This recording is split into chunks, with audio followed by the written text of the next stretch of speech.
नमस्कार, knocking-news.com में आपका स्वागत है। अगर इस भारत में किसी छोटे से बच्चे से भी आप पूछेंगे कि भारत का दुश्मन कौन है, तो वो आपको बता देगा कि पाकिस्तान है। यही हमारे देश में हमारी अपब्रिंगिंग ने, हमारी समझदारी में यही हमको सिखाया गया है और हम सब लोग यही जानते हैं। उससे थोड़े बड़े बच्चे से अगर आप पूछेंगे कि भारत में जो अफ़गानिस्तान के तालिबान हैं वो किसके ज़्यादा अच्छे दोस्त हैं, भारत के दोस्त हैं या पाकिस्तान के, तो वो बच्चा आपको बता देगा कि वो पाकिस्तान के सगे हैं। उनका भारत से कोई लेना देना नहीं है और तालिबान कम से कम भारत के कभी अपने नहीं हो सकते। जब देश का बच्चा बच्चा ये बात जानता है तो हमारी माननीय सरकार ये क्यों नहीं जानती है? ये क्या वजह है कि सरकार आज भी तालिबानों को लेकर बहुत ज़्यादा प्यार में डूबी हुई है और उसके खिलाफ कुछ भी करने को तैयार नहीं? ये मैं अपने मन से नहीं कह रहा हूँ। आप वीडियो में आगे जब आप देखेंगे तो आपको यही चीज़ें बताऊंगा मैं कि कौन कौन सी चीज़ें की हैं सरकार ने जिसमें साफ साफ तालिबान प्रेम झलकता था। कहीं मत जाइए, चैनल को सब्सक्राइब कर लीजिए, फिर बातचीत आगे बढ़ाते हैं।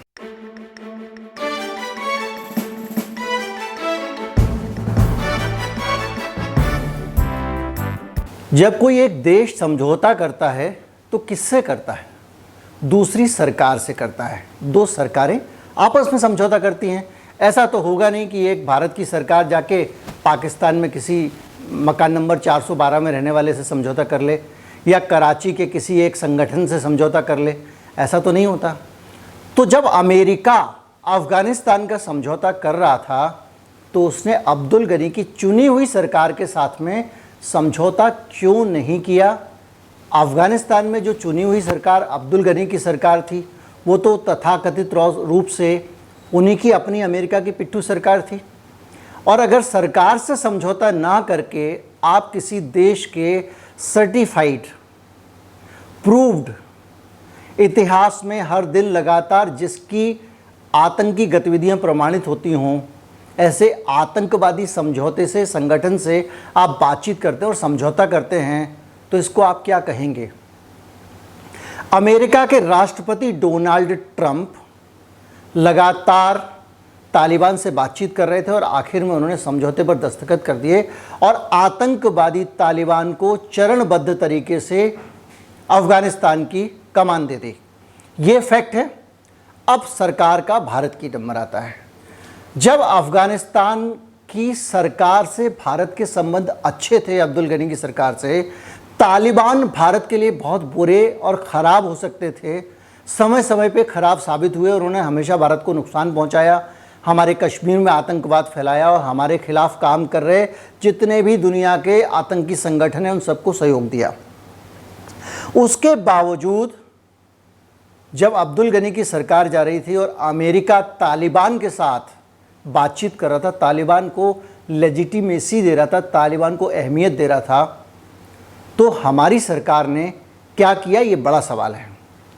शर्म की बात यह है कि हमारी सरकार ने एक बार भी इस बात का विरोध नहीं किया कि आप आतंकवादियों से कैसे बात कर सकते हैं।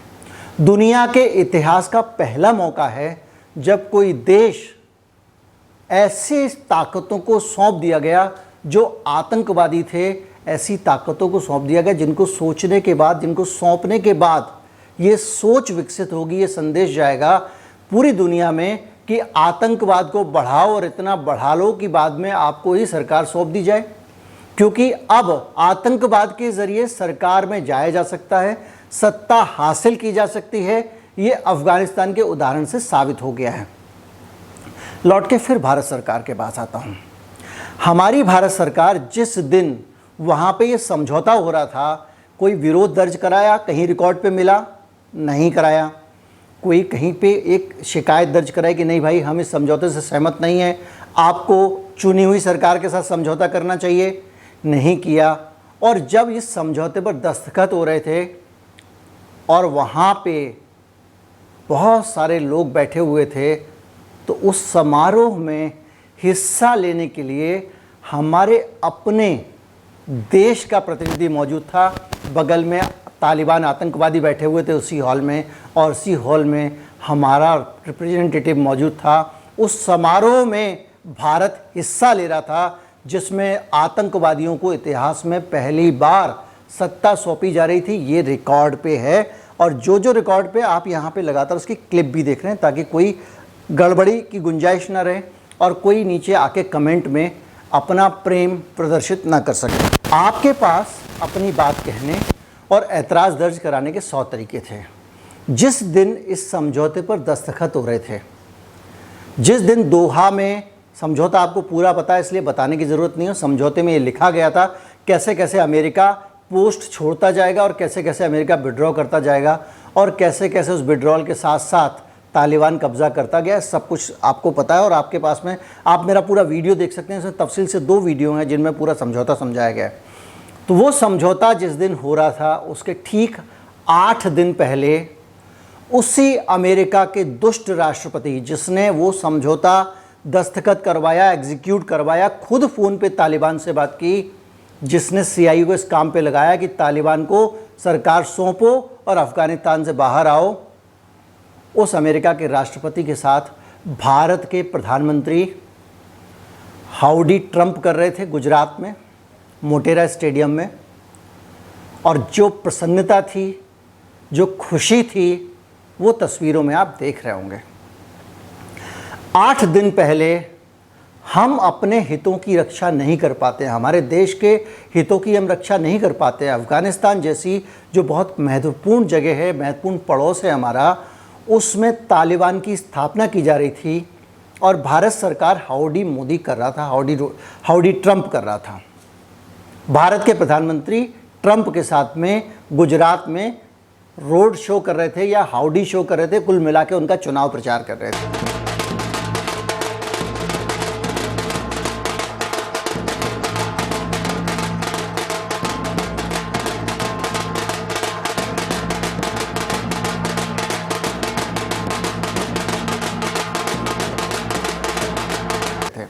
लेकिन उसके बदले में देश के लिए कुछ नहीं माना, अपने लिए खिलने वाली बाँछें चाहिए थी, टीवी पर कवरेज चाहिए था, लाइव टेलीकास्ट चाहिए था, बड़ा सा स्टेडियम भरा हुआ चाहिए था। और ट्रंप आया, उसने एक बार भी भारत की तारीफ़ नहीं की, मोदी जी की तारीफ़ करके चला गया। और मोदी जी को इतना ही चाहिए था, देश जाए भाड़ में, वरना इस सरकार ने कहा होता कि अफ़गानिस्तान में आप कैसे तालिबान को सरकार दे रहे हो।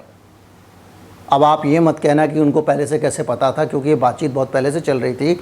और मैं आपको एक चीज़ और बताऊं, इस बातचीत में अलग अलग तरीके से भारत शामिल होने की कोशिश कर रहा था। भारत की तरफ से इस बातचीत पे शामिल होने की कोशिश की गई थी। वो डिप्लोमेटिक लेवल पे अलग अलग जगहों पे हमारे अपने सरकार के प्रतिनिधि तालिबान से मिलने की कोशिश कर रहे थे। बजाय इसके कि हम तालिबान के आने का ही विरोध करते, उनके साथ में मीठी मीठी बातें करने के चक्कर में लगे हुए थे। ये भी रिकॉर्ड पे। भारत ने समझौता, मान लीजिए उनको नहीं पता था, सरप्राइज कर दिया, धप्पा हो गया भारत के साथ में। तो भाई अगले ही दिन शांति की दिशा में ये महत्वपूर्ण कदम है, ये कहने की ज़रूरत क्या थी। दुनिया में सारे देश नाराज़गियाँ दर्ज कराते हैं, अपनी असहमतियाँ व्यक्त करते हैं। आप भारत जैसे बड़े और शक्तिशाली देश हैं, आपको तो सहमति दर्ज करानी चाहिए थी, लेकिन उसके बजाय आप उसका स्वागत कर रहे हैं, समझौते का शांति की दिशा में कदम बता रहे हैं। उसी समझौते के बाद में भारत अगले दिन अफ़गानिस्तान के लिए रोड बनाने के समझौते पर दस्तखत कर रहा था। रोड बनाने के लिए, कहाँ के लिए रोड बन रही थी? मज़ार शरीफ और बामियान के लिए रोड बनाने के समझौते पर उसके अगले दिन दस्तखत कर रहा था, जब ये तय हो गया था कि अब अफ़गानिस्तान तालिबान के हाथ में दिया जाने वाला है। अब जब आप ये पूरी की पूरी कहानी हमारे सरकार का अमेरिका प्रेम, हमारी सरकार की ट्रंप भक्ति, हमारी सरकार की देश के प्रति उदासीनता की आप सुन लेंगे, तो उसके बाद आपको ये बहुत साफ समझ में आ जाएगा कि ये देश तालिबान के ख़िलाफ़ कुछ क्यों नहीं बोल रहा है। इस देश में जो फड़कती भुजाओं वाली शक्तियां हैं, जो सोशल मीडिया पे रोज़ ज्ञान देती रहती हैं, वो अफ़गानिस्तान के ख़िलाफ़ एक शब्द क्यों नहीं निकाल रहे हैं। उनको मुनव्वर राना मिल जाता है, उस पर शब्द निकालते हैं। भारत के अपने लोगों को बार बार टारगेट करते हैं। ये पूरा का पूरा माहौल है और ये हाल है इस देश का। ये जो लोग आप आपके सामने देख रहे हैं, जो आपके शुभ चिंतक हैं, आपके धर्म के, आपकी जाति के और तथाकथित देशभक्त हैं, इनके चेहरे पे तालिबान के प्रति अगर गुस्सा नहीं है तो ये कैसे देशभक्त हैं? क्या हमारा देश और हम, हमारा वजूद और हमारी हैसियत इससे तय होगी कि कुछ नेताओं का लाभ किस चीज़ में है और किस चीज़ में नहीं है? कुछ नेताओं का अगर लाभ होता है तो हम सब कुछ छोड़कर झूठ बोलने लगेंगे, अपने देश के खिलाफ बोलने चलेंगे, अपने देश के ही खिलाफ माहौल बनाएंगे, इस देश को बांटने की कोशिश करेंगे, विदेशी संस्थाओं के लिए काम आसान करेंगे कि वो यहाँ दंगे करवा सकें, कुछ अपने एजेंट बना सकें, देश के खिलाफ देश के अंदर से ही दुश्मन पैदा कर सकें जो 70 साल में आज तक नहीं हुए। ये सारी चीज़ें सोचने वाली हैं और ये भी सोचने वाला है कि जो अमेरिका है वो कितना संत है। इसका आप अंदाज़ा लगा लें कि वो दुनिया के इतिहास का सबसे पहला राज तिलक आतंकवादियों का करके गया है और आज भी जब कल बम धमाके हो जाते हैं उसके बाद भी कहता है कि मुझे नहीं लगता कि आईसिस के साथ में तालिबान का कुछ है। ये स्थिति है, मैंने आपको शब्दशः बता दी है, ना तोड़ ना मरोड़ ना विचार, तथ्य ही तथ्य। उम्मीद करता हूँ वीडियो आपको अच्छा लगा होगा और इस चैनल को अगर आप सपोर्ट करना चाहते हैं, आजकल जो आज़ाद चैनल होते हैं वो सपोर्ट से ही चलते हैं क्योंकि वो कॉरपोरेट से नहीं चलते हैं। और अगर आप सपोर्ट करना चाहते हैं हमारे चैनल को, आपके पास कुछ अतिरिक्त धन है तो हमारा UPI ID डिस्क्रिप्शन में है सबसे नीचे, वहाँ आप जाएं और अपनी पसंद की धनराशि का भुगतान कर दें। इस वीडियो को ज़्यादा से ज़्यादा लोगों तक पहुँचाएं क्योंकि ये बातें बताने वाले लोग गिनती के बच्चे हैं। सारे पत्रकारों को चैनलों से बाहर निकलवा दिया गया है और कोई ये सब बातें बताने की स्थिति में नहीं है। चैनल तो बिल्कुल नहीं बता सकते हैं, इसलिए आपको ही फॉरवर्ड करना है। नमस्कार, जय हिंद।